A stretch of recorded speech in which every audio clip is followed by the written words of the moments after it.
2006 চনৰ 30 এপ্ৰিলত প্ৰতিষ্ঠা লাভ কৰা আমাৰ অতি মৰমৰ আদৰৰ হেঁপাহৰ অনুষ্ঠান অৰুণোদয় একাডেমীয়ে গৌৰৱময় 20 বছৰ সম্পূৰ্ণ কৰিলে। এই 20 বছৰীয়া স্বৰ্ণময় যাত্ৰাক সুঁৱৰিবৰ বাবে আয়োজন কৰা এটি অনুষ্ঠানৰ কিছু অংশ আপোনালোকলৈ আগবঢ়ালোঁ।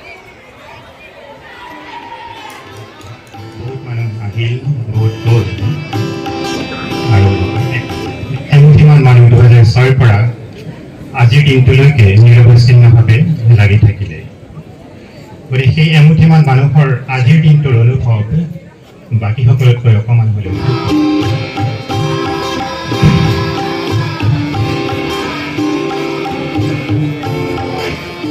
2006 চনৰ 30 এপ্ৰিল তাৰিখে 50জন ছাত্ৰ ছাত্ৰী আৰু এটি ভাৰতবৰ্ষত একাডেমীখন আৰম্ভ হৈছে আৰু আজিৰ তাৰিখত নিজৰ চৌহদৰ সৈতে প্ৰায় 800 ছাত্ৰ ছাত্ৰী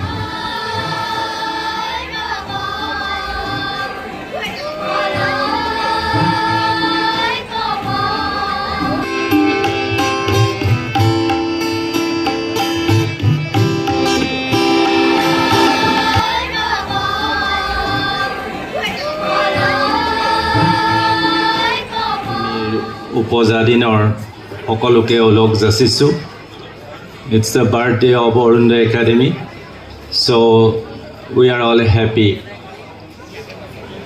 আজিৰ এই পবিত্ৰ দিনটোত মই আমাৰ অৰুণোদয় একাডেমীৰ যিখন ছ'চাইটিয়ে এই মহান চিন্তাৰ আৰম্ভণি কৰিলে, Arunoday academic and socio' cultural development society, তাৰ সন্মানীয় সভাপতি প্ৰাণজিৎ প্ৰাণ কলিতা ছাৰ প্ৰমুখ্যে আমাৰ সকলো executive members, doctor Nabakrishna Bora, আমাৰ ডক্টৰ ত্ৰিদীপজ্যোতি নেওগ, পাৰ্থ সাৰথী গগৈ, বিতুপন শৰ্মা, অংশুমান বৰঠাকুৰ আৰু পৰৱৰ্তী পৰ্যায়ত তাপস ছাৰ, তাপসজ্যোতি বৰদলৈ, আমাৰ সকলোকে মই শ্ৰদ্ধা নিবেদন কৰিছোঁ। চলি থাকিব।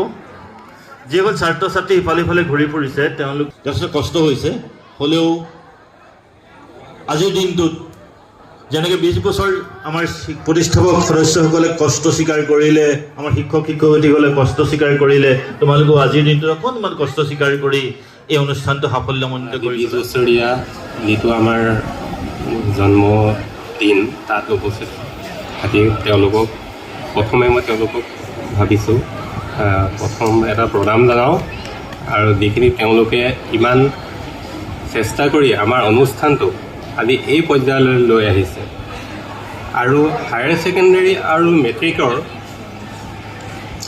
ঠিক দুদিন পিছতেই, ৰিজাল্টৰ দুদিন পিছতেই আজি তেওঁলোকৰ লগত উপস্থিত হ'ব পাৰি মই খুবেই আনন্দ লাভ কৰিছোঁ। ছাত্ৰ ছাত্ৰীৰ অবিহনে এটা অনুষ্ঠান কেতিয়াও সফল হ'ব নোৱাৰে।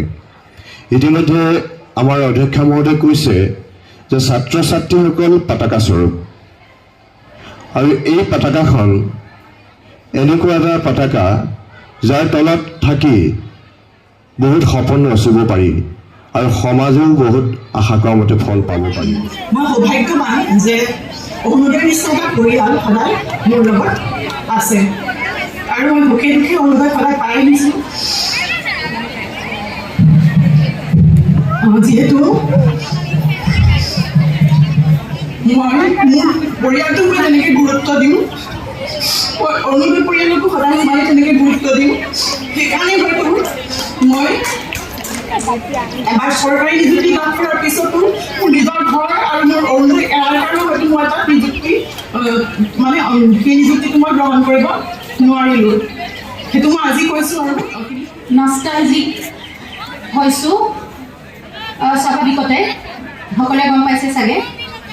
পাৰ্থ ত্ৰিদীপ প্ৰথম দিনা আমাৰ ঘৰলৈ আহিছিলে, মই ৰাস্তাত লগ পালোঁ হয়নে, আৰু পাৰ্থই কোৱা নিচিনাকৈ সঁচাকৈ সৰু ল'ৰা এটা পাৰ্থ ত্ৰিদীপক মই আগতে চিনি পাওঁ, দুইজন মোতকৈ ডাঙৰ আগতেই, খালি মই নাম কাঢ়ি মাতোঁ, সেইটো বেলেগ কথা।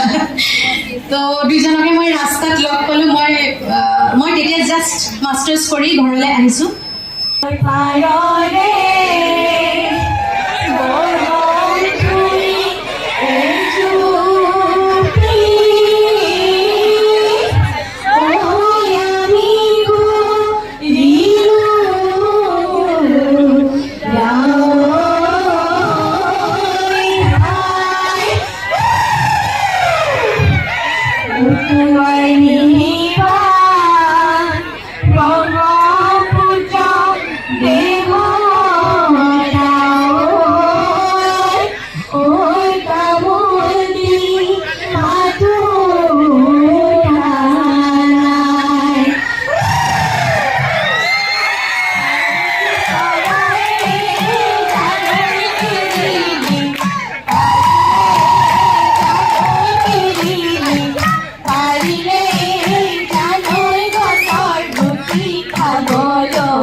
গীতা